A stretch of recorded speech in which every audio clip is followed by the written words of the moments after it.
with topics that are of concern to us, are relevant to us, are important to us. And my name is Brother Mark. I'm one of the co-hosts of the show. And the show is produced by the People-Pueblo Party. You can see our logo on the top corner. And it is sponsored by the People's Health Project Incorporated. And they believe in preventive medicine, not corporate medicine. So People's Health Project focuses a lot on nutrition, on exercise, on healthy living, on being with family, being with community, to raise our spirits and to chase away the disastrous effects of stress and all the pollution that's in this society. Also, the People Pueblo Party, their motto is common sense politics for the people, for the planet, and the animals, and it's all connected. And we have to be responsible for each of those things, for the people, the planet, and the animals. So thanks everybody here tonight. I'm gonna bring in my co-host, Bill, so he can say hi to everybody. And Ron, Bill. Hey, good evening. How's everybody doing? So far good. That's great. Hopefully you had a good weekend. Yeah, that's good. That's good. It's my wife's birthday month, so Yeah. so every It's week almost over. celebrate. It's almost over. Yeah, almost. So she give it a break during Memorial Day weekend? Or Nah, she man, just that's when it gets turned up. Okay. Man, that. All right. So I'm gonna bring our guest for today, and he's a young brother. His name is Ramon Mendez. He's gonna be helping us analyze what's going on in Ecuador, America, and we're gonna make connections. So, Ramon, introduce yourself and say to our audience. Hi, how you doing? I'm glad to be here tonight. My name is Ramon. I will be talking about what's happening in Ecuador and in Latin America. Just as today, Guillermo Lasso took possession of power officially in Ecuador. So it's quite the day to talk about all these issues that are all connected with our lives in the diaspora, in the empire, and also abroad, where I'm at right now in Ecuador and Latin America. All right, thank you, Ramon. So we're gonna start our show the way we usually do. We do a little update on news items, and we usually start out with COVID.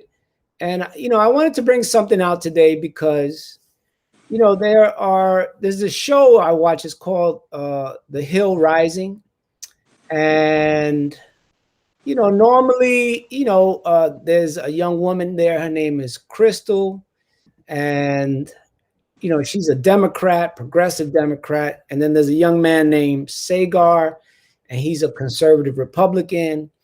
And usually they're pretty good, right? But I saw a piece of their show that to me was very disturbing because usually they're very facts oriented, and they don't propagate too much propaganda or craziness. But this time they didn't do that. They totally propagated information that was uncorroborated, and they didn't produce any evidence. So I'm just going to play it for a little bit, and then we'll discuss a little bit more.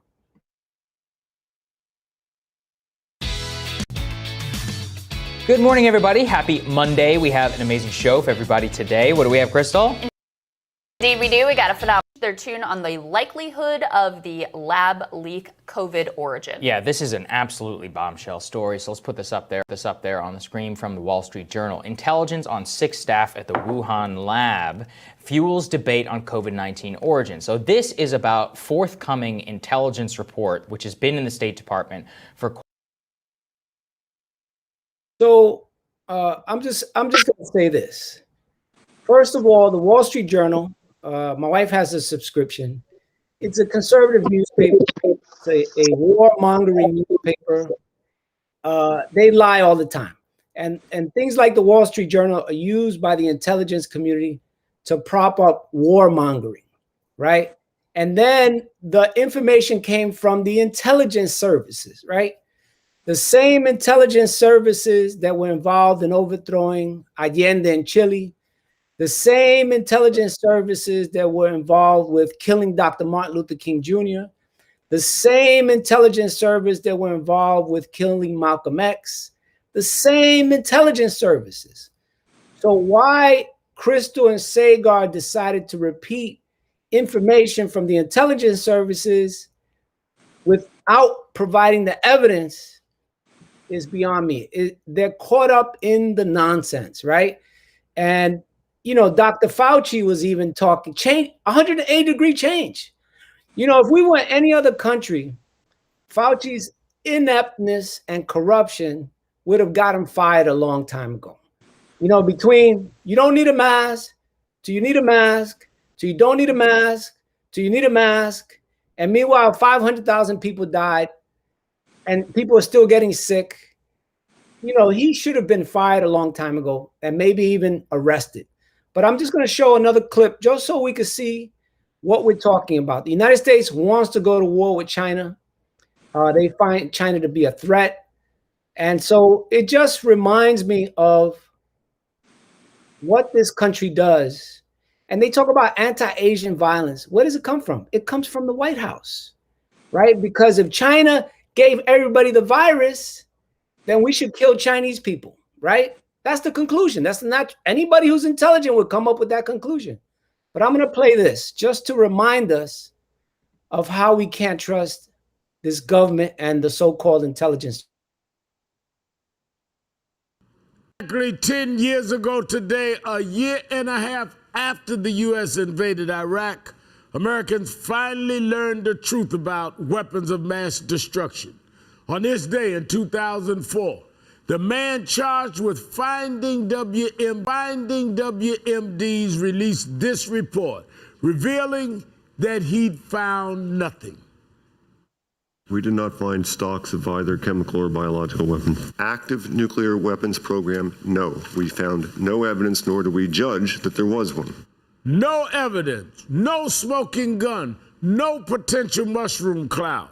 This despite repeated claims from the Bush administration and politicians like John McCain and Lindsey Graham, who insisted Iraq had WMDs. I think we will find weapons of mass destruction. I think it's important that we do. He's lying to him when he says he doesn't have weapons of mass destruction.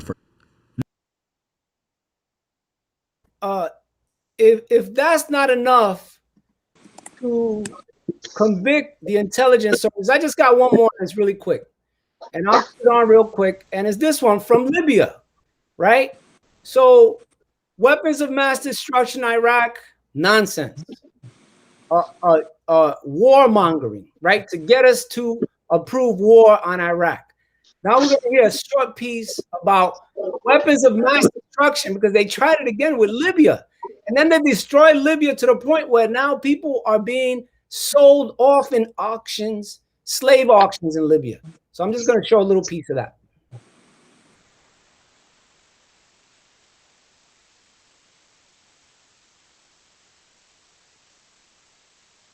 Today about whether Gaddafi's weapons could fall into the hands of terrorists. Turns out his arsenal includes chemical weapons and shoulder-fired anti-aircraft missiles. Bob Orr's been looking into this. And Bob, I wonder, are those missiles a worry? Well,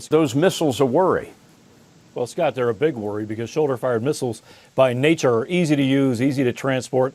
The real fear is they could fall into the hands of terrorists like al-Qaeda, who could then use them with devastating consequences against civilian aircraft, low, slow-flying passenger planes with no defense mechanisms. Now, some of the missiles have been destroyed in the ongoing fighting. Others have been secured by State Department contractors working in rebel-held territory, but still others, perhaps thousands, are unaccounted for, Scott. What's being done to safeguard the other weapons?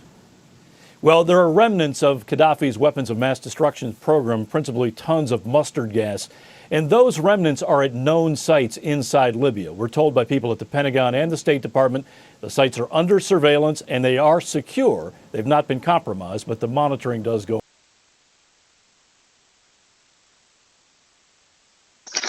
You know, so it's the same playbook. You put out this these scurrilous reports with no evidence, just so the American people, the American public could support war. So there's no evidence whatsoever that COVID came from a lab. Yet it makes it into the Wall Street Journal. Yet Crystal and Sagar, who usually provide evidence in their show, are repeating the warmongering talking points, right? And also, while they're doing that, they are promoting anti-Asian violence. So I'm just going to open it up real quick because we do want to get to George Floyd's anniversary. Maybe we can hear what y'all got to say. So anybody could just speak on this. Well, we see a pattern, right, where, as you mentioned before, the U.S. intelligence has already a history of false information. That at the beginning, a citizenry listens to its government for guidance, listens to its government for protection. But over the years, and I would say thanks to technology and now more than ever social media, it allows us to connect with each other and share the information that we see that's the case. I personally really like the Morning Rising. I believe I haven't watched it in a couple of months. Me too. I've watched it for a long time. Yeah. I used to watch it religiously. I haven't watched it in a couple of months, but religiously, I used to watch it all the time. And it really surprises me that it has fallen into this, because that's one of the reasons why I stopped watching it, because I kind of saw its transformation little by little. And it's really surprising and sad that it has gone to this, because usually they are a reliable source, as you mentioned, for information. And this just means there's one less source of reliable information out there. Right. Bill, anything? Well, as usual, Ramon, you don't know this, but Mark does. I never get to hear the clips because when he mutes it, I don't get to hear it. So I have to rely on just my life experiences and the comments that I'm hearing from you guys. My thing is, I understand that you looked at these things for a period of time and they were reliable, trustworthy sources, but the government always end up being viewed by those that's active and got conscious, the same way. They try to rock you to sleep. Either we know from the onset that they're full of it, or they perpetrate a position that we say that we can embrace. And the more we look at it, the more disappointed we always end up in the end. So they come at you from different angles. But if we really look at the people that's always suffered and the people that's always been connected with the government, because the suffering always been at the hand of the government, and we listen to them, even on community, small scale things, it doesn't have to be as big as the CIA or the FBI. We used to tell people a long time ago how the government would take guns from gangbangers or drug dealers and wouldn't turn them in. Why? Because when they confronted you in the middle of the night or even brazen daylight, they could always put that gun that they didn't turn in your hand and say that you tried to use that against them. And they also talk about how, just like the uprising in summer with conscious under the banner of Black Lives Matter, which has been going on for centuries. That they have had where you had pallets of bricks just put in the public, where you can come and you can use it as an opportunity to vandalize stores and what have you, and they can change the narrative. The same has been true in Chicago, where they had influx of guns just being brought in the community and left there for the public to take. And for those that's naive and those that don't look like us that want to believe that, they say, well, why would the government do this? Why would the government lie on you? Why would a cop lie?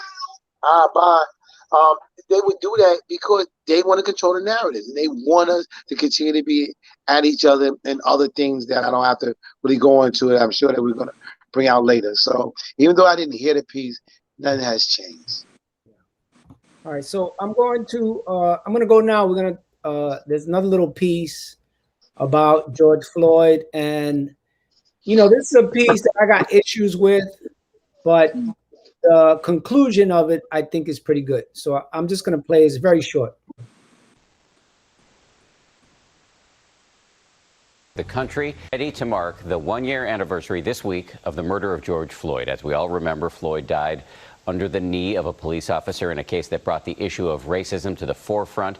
There will be rallies and marches in Minneapolis, where this murder transpired, starting today. And ABC's Zachary Keesh is right there with much more. Zachary, good morning to you. Dan, good morning to you as well. You know, the markers in this field are a painful reminder of the price of progress in this country. Some of their names are known, some of their stories have never been told. You know, George Floyd lived a life as an ordinary black man, but in his passing, he's been able to do something that most have not.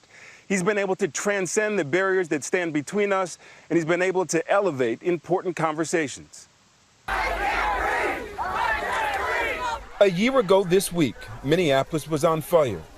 Entire buildings, and in some cases blocks. Hearts were broken, and any sense of innocence the city had was lost. What shattered in May of 2020 was the willingness to accept that things were okay.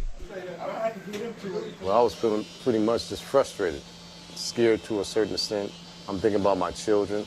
George Floyd, a 46-year-old black man killed by the police over an alleged misdemeanor offense, sparked a movement, an unapologetic recalibration about how we think about race, and a critique on those empowered to provide safety. I come to tell you, America, this is the time of dealing with accountability in the criminal justice system. When George Floyd cried out, "Mama," and when he called out, people from all over the nation came, and those people showed up here. George Floyd's death was different. It was undeniable. Nobody could ignore what that cell phone video said about us. That changed the world. In an interview with Eva, Floyd's giving heart and fight for others was so evident in his daughter. I know what I want to be when I grow up. What? I want to be a doctor. You want to be a doctor? Mm-hmm. That's a lot of school. Mm-hmm. I want to take care of people.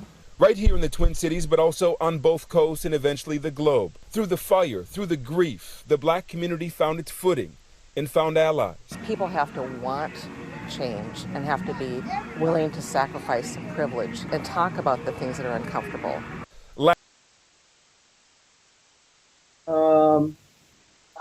So Bill, you can't hear it, so I'm going to give you a kind of synopsis. I take it. Yeah. Synopsisize me. Yeah. You know, it talked about the anniversary of George Floyd, how, his murder really elevated the struggle, brought people together, to fight for justice. And they had this most beautiful clip with his daughter. And his daughter's little girl says, "I want to be a doctor." And, of course, the white reporter's like, "Oh, you're going to have to go to school a long time," right? Throwing up obstacles for what she's saying. And then the little girl comes back and says, "I want to help people. I want to help people." And that's what they say, out of the mouths of babes, right? She underscored her mission. Right. She underscored it for him. Yeah. We kind of see how the racism, even in the interview that's supposed to uplift George Floyd, is included. Just that little microaggression of, "Oh, well, that's a lot of school," as if it's not expected for this young black girl to grow up to be that. It's just sad in that point. Yeah, it is. But I'm always, I'm a teacher, right? I teach high school. And I'm always energized by the optimism and energy of the youth, right? And the innocence. Right. And the creativity, right? So that I might be tired, I might be exhausted, but this young person, this wonderful young person is not. And so our hope is in the young people, and the little girl, she couldn't be she must have been like 5 or 6, but she rose to the occasion unscripted. you know, which is out of mouth of babes. That's right. That's right. And put that reporter to shame. So Good. yeah, so I was really happy about that. So Bill or Ramon, you have anything about this? Because I think the George Floyd thing, one of the things that said in that brief newscast was that it went international. And so I'm going to show the next clip on what's happening in Colombia. And it shows a part there where the Colombian people not only are fighting what the government is doing, but are fighting police brutality. Yeah, but before native people in Colombia were taking down statues of Spanish conquistadors and conquerors. Go ahead, Bill. Yeah, I'm sorry. You gave me the opportunity to say something. So before you go on it, I just want to comment on it. It went national. See, I would beg to differ that it went national or international. National was United States, international was global. It's always been that. The only difference from then and now is that people, and me and you, Mark, we had this conversation. People couldn't put their hustle and bustle of their day-to-day life as an excuse to acknowledge what's been going on and the push that's been there day in, day out, year in, year out by a lot of us due to the pandemic. So it's not national, and it didn't go national, and it didn't go international. It has always been struggle. That has never taken a day off. So I just want to put that out there before you go to the next clip. So go ahead. No, I agree with that. But like you and I, we work, and Ramon probably, we work this on a daily. Right. But the person who doesn't work this on a daily has moments of height, right? When people hit the streets, because we're always out there. But there's a lot of people who, for a long time, won't do anything. They'll be doing selfies, and they'll be putting themselves on social media, and they won't hit the streets, right? But they've been tone deaf. Right, but what I'm saying is that there are certain moments of upsurge. Yeah. Where like people like my sister, who doesn't like crowds, doesn't like to be around a lot of people, will suddenly come out because the situation is so heinous and so grievous, right? That they have to come out. And so I think that's what happened with, not that we weren't doing our work, but I think that there are certain sparks that get folks who are not out here on a regular to come out. And then what it does, it becomes an inspiration for people across the world. The whole Palestine struggle, right? The whole struggle in Colombia, the whole struggle in Ecuador, right? That movement that surged here, that, and before that it was Yellow Vest, right? In France. And so these things, they inspire the people who don't come out, do come out. And I think that we're not done with it. It's not done by far. I mean, the whole changing of the narrative from Israel is always right to, hey, why y'all killing Palestinian children? We always question that.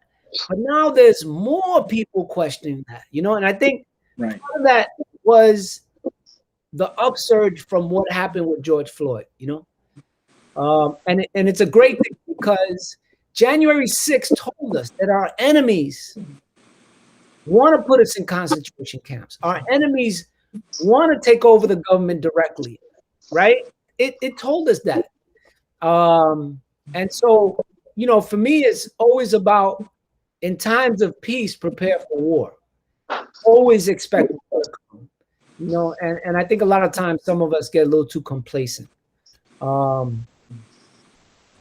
I definitely agree with you, Bill. We're always on the job 24/7, but there's certain catalysts, certain sparks that bring everybody out, I would agree that you had tipping point and a lot of things created, quote unquote, the perfect storm to bring to a crescendo. I agree with that. Yeah, definitely. So I'm going to move into Colombia now, because I think when you look at, I have one video of Colombia where Al Jazeera people are talking, and it kind of explains stuff. But then I have another clip from The Guardian where it really digs deeper, you know. And so I'm gonna play The Guardian one, man, even if I have to read it myself. But read it so I can hear it. yeah. Okay. So I'm gonna try it. I'm gonna see if I can get away with not muting myself, because usually there's a bad feedback. It's so horrible. But let's see what happens. Okay. So this video, yeah. There's crowds fighting the police. The police are shooting tear gas. Colombia has been rocked by more than a week of deadly anti-government protests.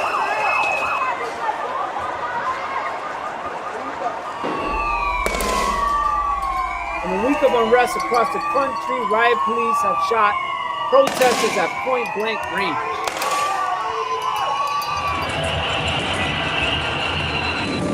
We're seeing bashing demonstrators with their shields. The police were hitting people with their shields and charging at crowds with motorcycles and armored vehicles.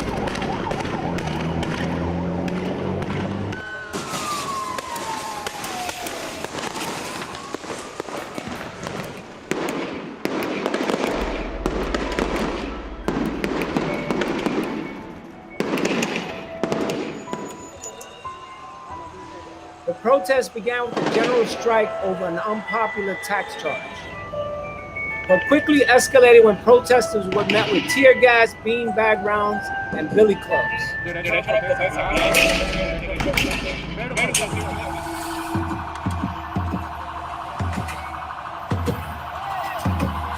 They're shooting water cannons at the people. Protesters also marched against a deeply polarizing government and called for greater social security and police reform. Indigenous protesters in Cali tried to topple a statue of a Spanish conquistador, Sebastián de Belalcázar.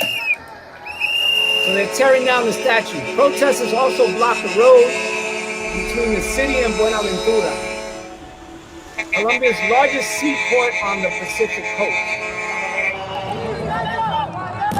While the president, Iván Duque, has axed the proposed tax reform and his finance minister has resigned. Neither move has quelled the discontent with more protest plans. So, I'm kind of sorry I had to do that, but I think that was the only way for Bill to know exactly what was going on. And so the people in Colombia are like, yeah, the cops are killing us. That got to stop. Yeah, we don't want to identify with white racism, right? With white supremacy. So let's tear down the statue of these Spanish murderers, and I think that a lot of that has to do with what happened here. It's like the struggle of the African-American community is central to all struggle around the world. And it touched the Palestinian struggle. It's touching the Colombian struggle. And, let's talk about Ecuador, because in Ecuador, they just had an election and preceded by mass protests by the people. So maybe, Ramon, you could take us to what's happening in Ecuador. So just to kind of have a prelude while we're talking with Colombia and the death of George Floyd, I, as a Black person, as an Afro-Latino, I had to say that, for example, when Ahmaud Arbery was killed in the South, I was in the South at the time visiting, and I just felt a panic every time a cop passed by on the road or something like that. And that's real. First of all, I just want to speak that out loud. That's real. And that connects to Colombia as well. Just last year, a 24-year-old, Anderson Arboleda, was killed by police. He was a black man, a young black man, unarmed, of course, and he was murdered by the police. And just as we saw the protests in Colombia, they talk about Cali, they talk about Buenaventura. This is the Pacific Chocó region where a lot of the guerrillas have taken a stronghold and over time. But this is a deeply Black region. This is where a lot of the Black population of Colombia lives. So we see the correlation, the connection with race, with class, with oppression. Actually, this region of the Chocó extends into Ecuador and in our western province of Esmeraldas, which is a hotspot of black population here in Ecuador. And similar to that, similar to those protests that we just saw in Colombia, in October of 2019, Ecuador had similar protests at the same time as Chile had, because we see these neoliberal puppets, we see these stooges of the empire work their way into government. Lenin Moreno, who was the president up to yesterday, just today, Guillermo Lasso took possession of government. He sold the country to the IMF, indebted the country for decades to come, supported by people like Ivan Duque, who is the president doing all this repression in Colombia. It's this stuff that's happening in Colombia. It's not new. Colombia, it's has over 7 bases, I believe, U.S. bases, if not more by now. Right. A lot of them in the border with Venezuela. A lot of them in strategic regions, supposedly to fight drug trafficking and all of that. Yet, after decades of being there, it only grows. Right. So we see how Colombia has been upheld by the West, by the North, by the global North as this bastion of democracy in Latin America. Just a couple of weeks ago, students were protesting the speaking of Álvaro Uribe, who's the real head of de facto power in Colombia, who's the boss of Ivan Duque, if you will. They were protesting him speaking at NYU, and kind of the theme for the speaking was lessons from Latin America's oldest democracy. So it's always held as this democracy. It's always held as this democratic, as if justice is just going to the booth, and it ends at that. We see that that's not reflected in the everyday life, as we just saw in these videos. Ecuador right now, Guillermo Lasso just took possession today. He has no real power. He only has 12 assembly members out of 137. It's doubted whether he was supposed to go into the second round. He only surpassed the other candidate, Yacu Perez, who was supposed to go to the other round by decimal points.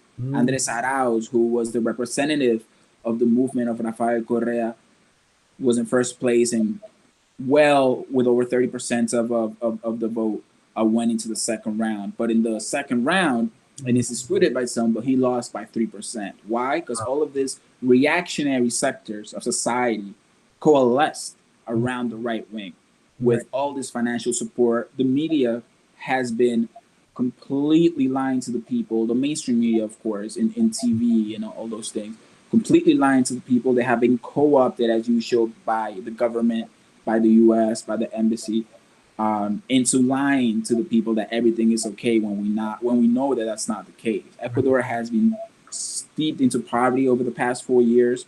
We have gone back, experts say, around 30 years just in progress of all the progress that has been done.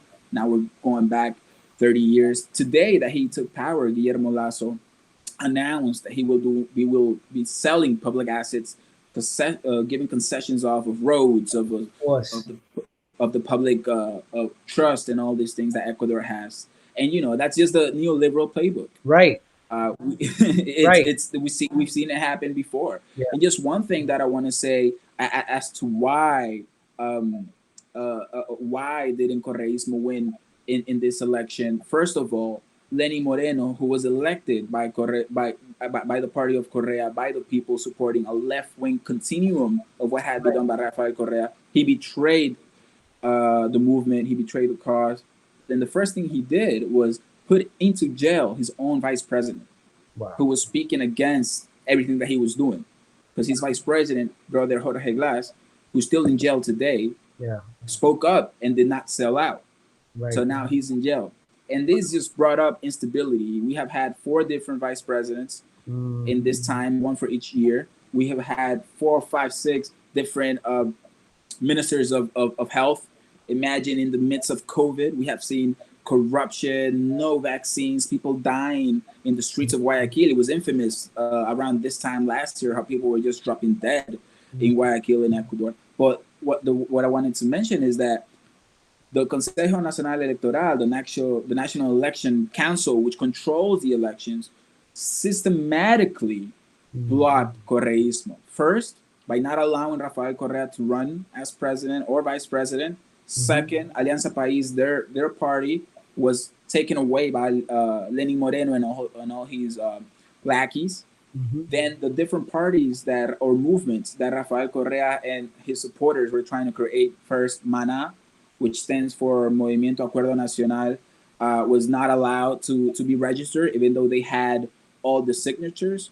Later on, in the sectional elections, regional elections, they ran with the number 5 party, which is called Fuerza Compromiso Social, something around strength, social compromise, social unity.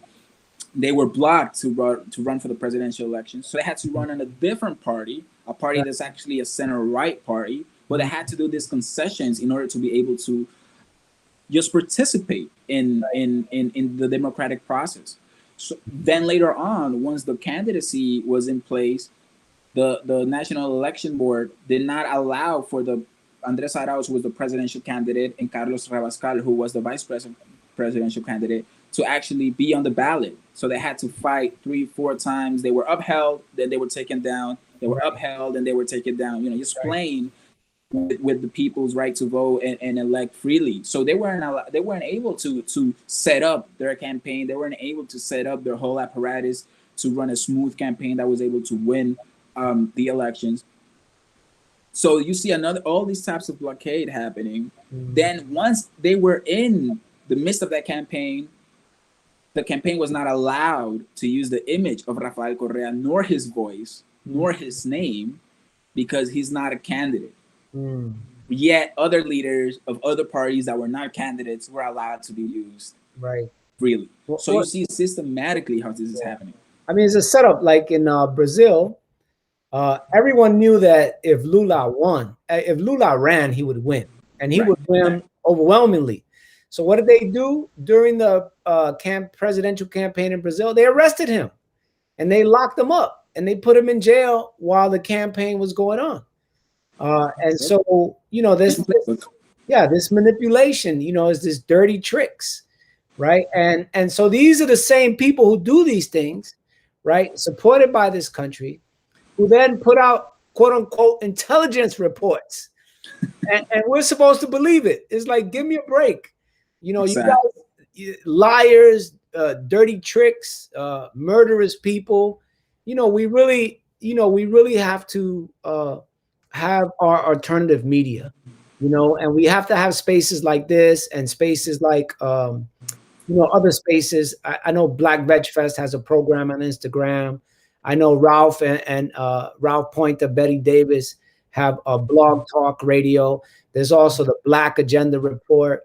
The other things are the Gray Zone, that are really good, that we need to support these alternative media, because the narrative coming out of even Crystal and Sagar are so disappointing, right? When Trump was in office, they were a lot more cutting edge. And now that Biden is in office, they've adopted the narrative, which is very sad and very disappointing. So shows like this, I mean, we're not even a major production, but we put out so much truth in such a little bit of time, in 60 minutes, that anybody who watches this show is going to be refreshed, because we just cut through all the nonsense and all the warmongering, and try to bring people the truth. So Bill, you have anything you wanted to add at this point? No, I mean, briefly, there's just that is both you saying, speaking truth to power, because this is a forum. This forum is basically an uncensored forum. It's straight talk for straight understanding. There's no contradictions. As long as you can substantiate yourself, we're willing to hear what you got to say. Because when you think about it, all of these are parallel struggles, because you have the common denominator who's doing the oppression. And in order to get out of it, the struggle is the same. It's like the proverbial, like we like to say now, knee on your neck. What do you do when somebody's oppressing you? Right. Also, do you look at what was done before then? So if you still got that in common, the oppression, then you have to say, okay, if the oppressor is uncommon, then it's somebody or a group that is being oppressed. So that's common. So what did they do? And what is the results that they getting? And when they talk about like defund the police, you got to think about it. I mean, why not defund the police? The police, when you think of the origin of the police, how they were basically slave catchers and things of that nature, and they didn't care. They didn't care how they brought them back. And when you think about on the eve, damn near, of the 100th anniversary of Black Wall Street, they deputized white citizens. There had no training or anything like that. They deputized these people. Not only did they deputize them, the same government that deputized them gave them weapons. So the narrative haven't changed. It's still being an oppression of people of color. So, I mean, you could just take an aspect and you go deeper into that. In particular, I mean, why does that prevail? I mean, what is the narrative that's been developed? Why do certain people, you talk about them, they talk about, well, I'll care more about people of color when they stop killing themselves and when they start respecting the police. But when you deal in that and you look at the amount of people that's actually killing the cops versus the percentage of the cops that's killing us, and when you're informed, it becomes a whole different narrative. It's not just the narrative that they put out there that is full of falsity and lies, and on the surface it seems like a no-brainer because they want you to believe that because they keep giving you that. And not only do they give you that, it's indoctrinated in household, and it's indoctrinated in a household for young adults that can old enough to hold conversation with their parents, that have younger siblings that's learning the same behavior, the same misdirection, the same lies and what have you. So when you have to pick a one subject matter and you just break it down, you break down the percentages, and it shows you how they keep on file. For instance, the amount of police that are killed, but they don't keep on file the percentage of people that's killed and their ethnicity. All right, so I agree with you. I'm thankful for Real Talk TV, you know, as we have it today. But it's endless and it's tiring, but you gotta be tireless at the same time, because what's happening now when you start giving in Colombia and other places that they're talking about defund the police, that means that this problem is recognizing, and out of many comes resolutions. So we have to have that grassroots groundswell movement that we're having, and they're having globally, other places, and they're keeping the conversation going in the same direction. And that's what it takes. Absolutely. So I'm just going to share some comments from the chat. We got Jose. You saying it looks great because this is the first time that we're only broadcasting on YouTube. Normally we're on Facebook. And Robert also saying it looks great. Also, Robert is sharing with us. There have been many inspirational struggles coming from Latin America that have continued to pave the way for the future. Sendero Luminoso, Tupac Amaru, and many others. Robert also says, what took place following the assassination of Bishop Juan Jose Gerardi in Guatemala in 1998. And then in terms of Colombia, Robert also brings out the point of protecting oil interest in Maracaibo. Maracaibo is part of Venezuela, but since Colombia is on the border there, that oil there, we know the U.S. wants that oil. The world's biggest oil reserves in Venezuela. So thank you, Robert and Jose, for statements. Yeah, Mark, just as a real side point, you can go on, you can develop it from here. See, for him to bring out the oil, that's a great point, because we show how all these struggles are mirrored, how they mirror each other. That's the same with Oklahoma. That's where the blacks started getting their wealth from, was with the oil. So all of these struggles, when you really start to probe into them and you see all the vast similarities, it's mind-boggling. So it's good to have this kind of conversation. People got to do their research. Don't depend on anybody else, because when you do your research, you remember these facts. So they do well. I think they have oil in Ecuador as well, right? Yeah, Ecuador's main export is oil. So we see this interest play all throughout the region. I mean, one of the first things that we might see being concessed to the private sector is the oil refineries and the oil businesses. Actually, one of the main things that Rafael Correa did while he was president was change the whole dynamic with the oil producers, where he didn't kick them out necessarily, but he changed the amount of wealth produced by oil that stayed in the country. Right. I don't have the exact percentage on me right now, but it was something to the effect of about, they used to take 90% and we used to keep 10, and he essentially reversed it. And what happened was that around 10 oil companies left the country, but a handful stayed. Right. And he actually, Rafael Correa used the example of the handful of oil companies that stayed to argue that they were still profitable, yet they were just gaining more because the Ecuadorian people are the owners of that wealth, not BP, not Chevron, who actually had a big legal case with Ecuador still today. Stephen Dossinger is under house arrest for fighting Chevron on behalf of the Ecuadorian people because they just contaminated the Amazon. So shout out to Stephen Dossinger. You know, that we just had some protests in New York just this week and last week. And just to speak to what Bill was saying earlier on, you know, when you do your own research, you don't fall for this narrative. You know, we see a lot of people of color continue this narrative. You know, we see people of color in the U.S. saying, well, if you did this, you did that, you wouldn't get shot, you wouldn't get into trouble, which is completely false. Right. Most of the people getting killed are unarmed people, with, you know, and that's just a fact.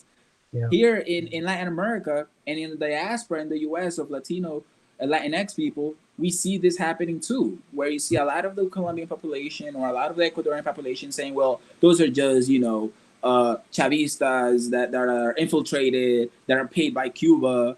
Today, Guillermo Lasso, the most reactionary person that could probably take office in Ecuador, is being held up by a lot of the migrants in the U.S. and in Europe, of Ecuadorian migrants. And I want to speak to this point precisely because Guillermo Lasso was not minister of finance, he was super minister of finance back in the late 90s, early 2000s, meaning he had extra powers, you know, bigger than a regular minister of finance in Ecuadorian law. And he caused, along with the president of the time, Yamil Mawad, the financial crisis known as the bank holiday, the feriado bancario.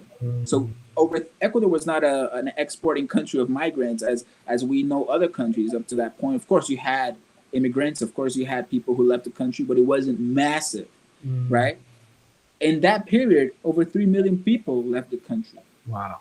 Over 3 million immigrants that were created by Guillermo Lasso. And now 20 years later, when we see the media controlling the narrative, when we see people just forgetting their history, people just forgetting what caused them to immigrate to begin with, are some, not all of course, but some are supporting the very man that essentially separated them from their families and made them have to, you know, some people had to cross the border all the way from Ecuador, made the trip all the way to Mexico, and as a lot of Latin American countries do. And yet this man is today in power. As it happens in other countries as well, there's actually a picture of him today with his hand up with Jair Bolsonaro as Guillermo Lasso was taking power. So we see this playbook happen over and over again. We see the narratives being controlled by the mainstream media. You know, Rafael Correa cannot come back to Ecuador because he is, if he comes back to the country, he will be imprisoned over fraudulent charges of the influjo psíquico, as in Spanish, or psychic influence. They can't prove that he did anything wrong. So they say that with his psychic powers, he was able to get other people to do wrong things. And this is the case that has him, that will have him in prison if he touches Ecuadorian soil. So we just see the powers that be make up whatever narrative, whatever reason they need to take the people away from power. Yeah, I mean, it's important you say that. And Robert has another comment. He says Ecuador, Venezuela, and Brazil are the three of the largest oil producing nations in the world. Ecuador, Venezuela, and Brazil, right? And Venezuela produces more oil than Iran and Iraq combined. And Bill, you probably know this because this whole economic always say follow money. But in Tulsa, in Black Wall Street, the dollar circulated in the community 12 times before leaving the community. And so their wealth was predicated on an economic system that allowed them to be more affluent than the white communities that they were segregated from. And so this is what's happening in Latin America, and it happens in Africa, right? Because we have all of these resources, we then become the targets of propaganda, the targets of invasions. You know, I was watching Bush talking about Iraq, and he talked about, well, we know Iraq has invaded countries twice. Well, shit, the United States has invaded so many times and interfered so many times that, you know, when they had that meeting in Anchorage with the Chinese, and the U.S. was like, well, y'all oppressed the Uyghurs. And the Chinese were like, come on, y'all, what are you talking about? You killed George Floyd. You know, you go around invading countries all the time. Who are you talking to? You know, right. And had to show them up. But, you know, this thing that, you know, we really got to mind our economics and we got to mind our politics, because the enemy does not rest. You know, I don't know if you want to say anything, Bill. No, I just want to leave people with some thoughts, because this is a good conversation. And like I said, you can have a whole program, a mini series or maxi series on developing one point of argument. Because as you was talking, I was thinking about South Africa with the gold, right. And I also was thinking about the common denominator, like with when they want to go after when they want to justify their ultimate goal or reasoning, whether it's going over after weapons of mass destruction, which we haven't found, or if it's the justification of insulting a white woman, as was the reason that they went after allegedly Black Wall Street. What is it, Sarah Page, that she was an elevator operator, whatever, and right. She was 17 and the guy was 19, something Rowan, I think David Rowan, I might have his name wrong, but they justified it because the government always wanted to look at us as African Americans, people of color alike, as being lazy. But we do all your work, right? So I'm always lazy. And so then when they said that you know, you're dependent on the government. Why do you have to be so dependent on the government? But welfare was made for you, because when the stock market crashed, we always found a way to do it. So now when we become separatists and we're self-efficient, then they're jealous about that. And their history has always been the same, even with the Emmett Till situation. Right. Again, a white woman. Allegedly, he whistled at a white woman. And we know their history. Their history has always been, I don't know if this is this a PG show, a G show, so I'll say it colorfully. Their history has always been with the white man want to insert in the black woman, and the white woman also have an affinity for the black drumstick. Let's be honest. So that's why I said, if you really wanted to delve into certain aspects of these things, and I'm all over the place, because I just want people to think about all these connections, because all you have done so far is to give people things to think about and think about the connection. And just the same way we're having a conversation, is jarring things in people's mind where they can add to the conversation and say, okay, remember this, remember that, with different places, different countries, and what have you, where is the common denominator, the things that we spoke on, and some things that we haven't, but the common thread is the same. Just like what they call gentrification. This is being very common in a lot of areas, and we know it's not gentrification. Right. We know herbal cleansing, which is illegal. And we know the difference between the two. But they try to tell you that it's gentrification as if that is something good. Look at what we're doing for you. Look at how we are helping. No. When you look at the narrative and you break it down, you realize why it's urban cleansing and the definition between urban cleansing versus gentrification. So that's what I want to do. I want to give people things to think about. Yeah. Well, What I they're mean, working we definitely inspire Robert, right? Because he just posted in the chat. There isn't a Latin American nation that the U.S. hasn't invaded or supported military coups. So definitely Robert feeling it. Well, Mark, you brought out a point, and I don't want to offend nobody, but when you look at 9/11 and you see the attack on America's soil, and you ask yourself, you know, it was a lot of innocent people that did not deserve that, but it was a byproduct of the meddling that United States has become synonymous with. And that's just a fact. Right. Absolutely. All right. So we got about less than 5 minutes. So what I wanted to do, Ramon, is, I want to give you an opportunity to get some last words in for our audience. I mean, I know we spoke about a lot of things tonight, and it kind of felt like we needed to connect the dots, right? And so, I want to thank you for being part of that. But, you have the floor, and then, I'll speak, and then Bill will close it out like we usually do. But thank you for being here. And if there's anything you want to highlight, I mean, maybe you could tell us, where are things going in Ecuador, right? Now that we have Lasso in there, what's next for us? Well, the only thing that we can say is that it's hard to see, and knock on wood, it's hard to see how things can get worse in Ecuador, because the fact is that one of the reasons why Lasso won is because in a country like Ecuador, where voting is compulsory, 17% of people didn't vote. So they'd rather pay a fine to the government, to the state rather, than go vote. Why? Because of the horrible situation and control that we have here at the moment with COVID, right? So they can't expose themselves out there because they can't pay the treatments. The state is collapsed in that sense with the health situation. So and these people that didn't go out to vote are poor people that can't pay for these things. That can't go to their voting precincts. Some people, they might have moved maybe last year, 2 years to another state, another province, another region, and they don't have the money to make that travel and expose themselves in a bus and take 2-3 days out of work to do that whole process. So that's one point that I want to mention. That's one of the reasons why Guillermo Lasso won. And I just want to ask everyone in the diaspora in the U.S. to, if you can join different movements, different collectives. There's a great Ecuadorian collective called Acción Revolución, which is in the U.S. It's in California. It's in New York, the headquarters, if you will, where the main group is. We also have members in Minnesota and North Carolina and all these other states.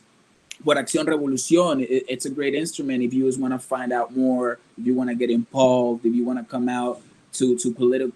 Every Tuesday we have political talks with members of the National Assembly, politicians that support Correísmo, that support the left.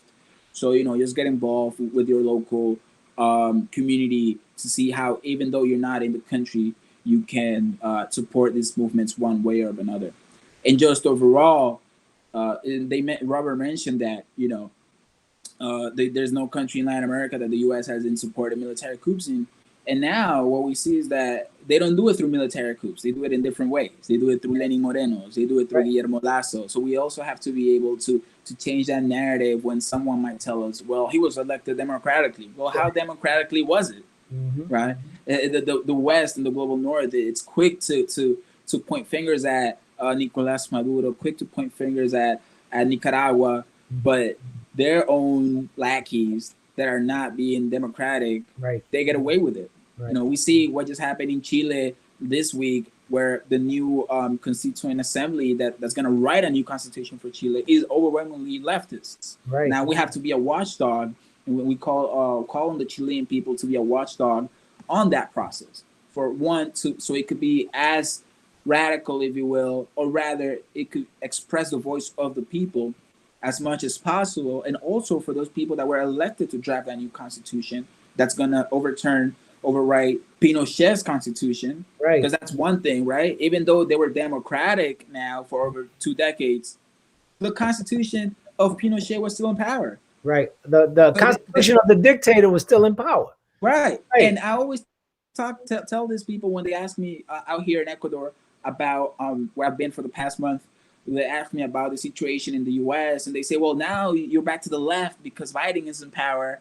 And, you know, I have to talk to them about all these things, how they're two sides of the same coin, but also that the effect of a Trump presidency will affect us for decades to come. Why?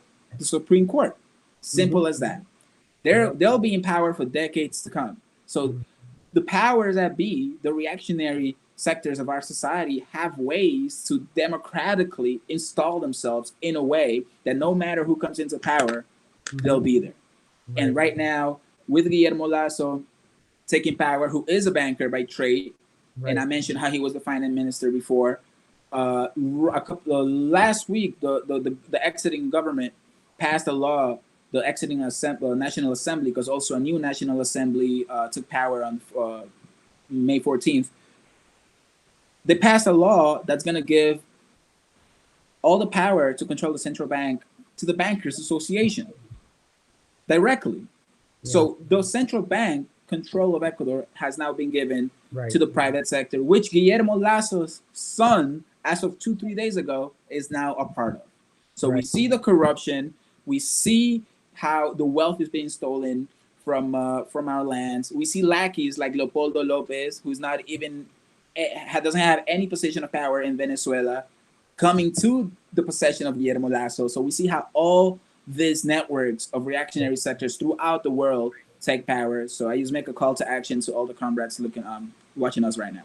Thank you. And Ramon, we definitely got to connect. Good people got to connect because, the enemy doesn't sleep. And so we have to always think about, in times of peace, we got to prepare for war. And I'm very impressed with you. You're very knowledgeable. You're like the young people at my job who are creative and are about life, and so thank you very much for being here tonight. Bill, I don't know if you have anything to say, but you can close us out, and hopefully we'll have Brother Ramon come back another time. Yeah, I just want to thank y'all for having me here. I just wanted to get that out before Bill was going to speak. So thank you. All right, thank you. Hold on, Bill. Okay. Yeah, well, I was going to close it out really simple. I was just going to really shout Ramon out, thank him for not only coming, but also being prepared and knowing what he's talking about. I didn't see him looking down on notes, facts checking, but some of the things that he said was point on, talking about the effect of the government and using the Supreme Court and Donald Trump's nominees. That is going to affect us because it's a lifetime appointment. And also, Brother Ramon said something that reminded me of the Million Man March when he talks about, hey, if you don't belong to an organization, join one. That was something that Farrakhan said. Hey, he admonished everybody. Like, if you don't belong to some, start one, join one, on your own. And Ramon also brought out some points that we should keep in mind. Don't be scared to question your government, your leadership. Hold them accountable. And it is true. Hold them accountable. I mean, why not? They're there to lead. They're there to protect us. But I also want to remind people, in closing, that there's nothing like, it's two types of powers. Money power only can be trumped by people power. They can promise the money to go to the left. But if the movement is to the right, that money is going to slide to wherever the people are. So never forget that your voices count and your voices matter. So all power to the people. All power to them. All power to them. All power to the people. All right.